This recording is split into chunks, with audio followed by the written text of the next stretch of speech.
Hello guys, welcome back to my channel. வீடியோக்குள்ளே போகிறதுக்கு முன்னாடி மறக்காம அந்த வீடியோக்கு ஒரு லைக்கை போட்டுருங்க. லாஸ்ட் பார்ட்டில் நம்ம ஹீரோயினி புருஷங்காரனோட அந்த நிலைமையை பார்த்துட்டு பயங்கரமாக ஷாக் ஆகுறா. போலீஸுமே வந்து அரெஸ்ட் பண்ண சொல்லிக்கிட்டு இருக்காங்க.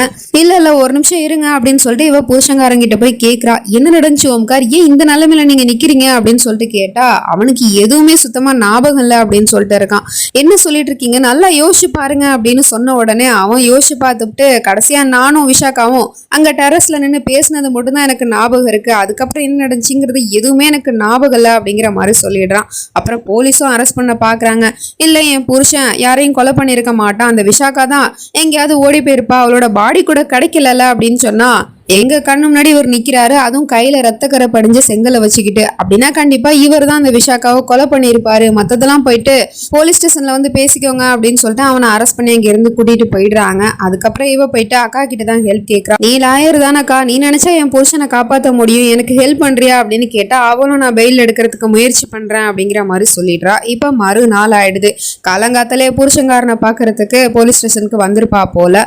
அப்ப புருஷனையுமே அழைச்சிட்டு வந்துட்டாங்க. அவங்கிட்ட போயிட்டு என்ன நடந்துச்சு ஓம்கார், நீங்க வாயை திறந்து பதில் சொன்னாதான் இந்த கேஸ்ல இருந்து நீங்க தப்பிக்கலாம், என்னதான் நடந்துச்சு அப்படின்னு கேட்டா அவன் எனக்கு எதுவுமே சுத்தமா ஞாபகம் இல்லைன்னு தான் அவன் மறுபடியும் சொல்லிக்கிட்டே இருக்கான். அதுக்கப்புறம் என் புருஷன் இன்னசென்ட், அவர் எந்த தப்பும் பண்ணிருக்க மாட்டாரு, கொலை பண்ற அளவுக்குலாம் அவர் போகவே மாட்டாரு அப்படிங்கிற மாதிரி சொல்லிட்டு இருக்கா. எதுவா இருந்தாலும் ஏசிபி வந்ததுக்கு அப்புறம் தான் முடிவு பண்ண முடியும், ஆனா உன் புருஷன் தப்பிக்கிறது முடியாத காரியம்தான் அப்படிங்கிற மாதிரி சொன்னதும் நம்ம ஓம்கார் அங்க இருந்து அவங்கள அடிச்சு போட்டு எஸ்கேப் ஆகி ஓடி போயிடுறான். பின்னாடியே மொத்த பேரும் துரத்தி ஓடிக்கிட்டு இருக்காங்க. அப்ப பார்த்தா எதிர்த்தாப்புல வந்து கார்ல மோதி கீழே விழுந்துடுறான். அந்த கார்ல இருந்து ஒருத்தவன் இறங்கி வந்துட்டு இருக்கான் மாசா. அவன் வால்நட்ட தன்னோட கையாலே உடச்சி வாயில போட்டுக்கிட்டு இருக்கான். அதுக்கப்புறமா தான் அவனோட முகத்தையே காட்டுறாங்க. இவன் தான் புதுசா வந்திருக்க ஏசிபி போல, ஏசிபி ராகவ் சாஸ்திரி அப்படின்னு சொல்லிட்டு தன்னை அறிமுகப்படுத்திக்கிட்டு இருக்கான். அப்ப சொல்லிக்கிட்டு இருக்கான், நான் ஹாப்பியா இருந்தா வால்நட்டை உடைப்பேன், அதே கோவமா இருந்தா எதிர்த்தாப்புல இருக்கிறவன் எலும்பு உடைப்பேன் அப்படிங்கிற மாதிரி சொல்லிக்கிட்டு இருக்கான்.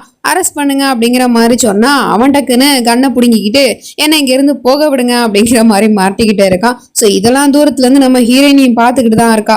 ஓம்கார், என்ன பண்ணிட்டு இருக்கீங்க நீங்க அப்படிங்கிற மாதிரி சொல்லிட்டு, ஆனா அவனும் நான் தப்பு பண்ணல, நான் இங்க இருந்து போயாகணும் அப்படிங்கிற மாதிரி சொல்லிட்டு இருக்கான். தப்பு பண்ணாதவன் எதுக்கு இங்க இருந்து தப்பிச்சு போகணும் அப்படின்னு சொல்லிட்டு அவனை போட்டு அடின்னு அடிச்சு ஒரு வழியா அந்த காருக்குள்ள வச்சு லாக் பண்ணிடுறான். மறுபடியும் அறைய போகும்போது போது நிறுத்துங்க அப்படிங்கிற மாதிரி சொல்லிட்டு நம்ம மயிரா வந்துட்டு இருக்கா. அவளை இவன் மெய் மருந்து பார்த்துக்கிட்டு இருக்கான். என்னடா நடக்குது, நீ போலீஸ் தானே அப்படிங்கிற மாதிரிதான் இருக்கு. அப்ப அவளும் சொல்றா, என் புருஷன் இன்னசென்ட், அவர் ஏதோ தெரியாம இந்த மாதிரி பண்ணிட்டாரு, மற்றபடி அவர் ஒன்றும் குற்றவாளி இல்லை அப்படிங்கிற மாதிரி சொன்னதும் சரி வாங்க உள்ள போய் பேசலாம் அப்படின்னு சொல்லிட்டு அழைச்சிட்டு போயிட்டு என்ன நடந்துச்சு, நீ தானே விஷாக்காவை கொலை பண்ண அப்படின்னு கேட்டா அவன் அடிச்சு பேசிட்டு இருக்கான். நான் விஷாக்காவை கொலை பண்ணவே இல்லை, அப்புறம் எனக்கு என்ன நடந்துச்சுங்கிற எதுவுமே ஞாபகம் இல்லை அப்படிங்கிற மாதிரி சொல்லிட்டு இருக்கான்.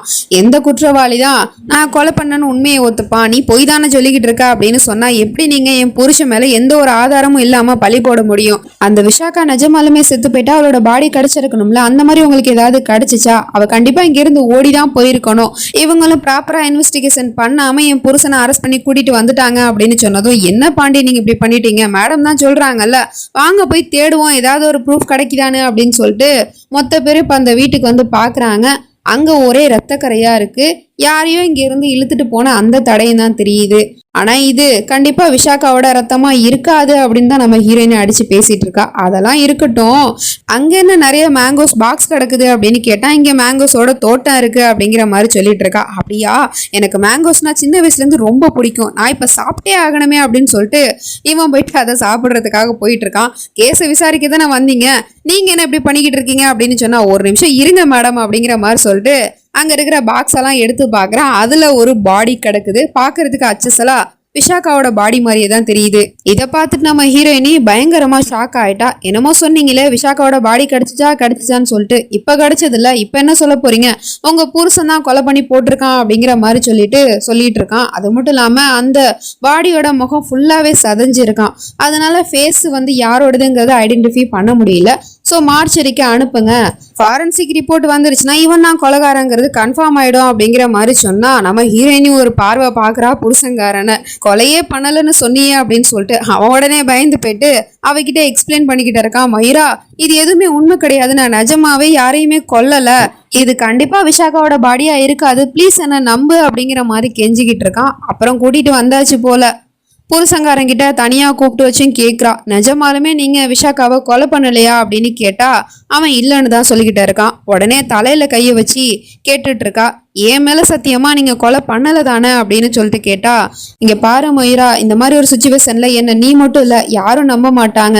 என்ன பண்றது, என் நேரம் அப்படி இருக்கு. ஆனா கண்டிப்பா நான் கொலை பண்ணலங்கிறத அவங்க எல்லாருக்கும் ப்ரூவ் பண்ணி காட்டுவேன் அப்படிங்கிற மாதிரி சொல்லிட்டு இருக்கான். அதுக்கப்புறம் அண்ணங்காரனை கூப்பிட்டும் அந்த போலீஸ்காரன் விசாரிச்சுக்கிட்டு இருக்கான். என்ன பாத்தீங்க ஓம்கார், நீங்க பார்க்கும் போது அங்க என்ன பண்ணிக்கிட்டு இருந்தான் அப்படின்னு கேட்டா, இந்த மாதிரி அவன் எதையோ ஒண்ணு இழுத்துட்டு போயிட்டு இருந்தான் அப்படிங்கிற மாதிரி சொல்லிக்கிட்டு இருக்கான் பயந்துகிட்டு.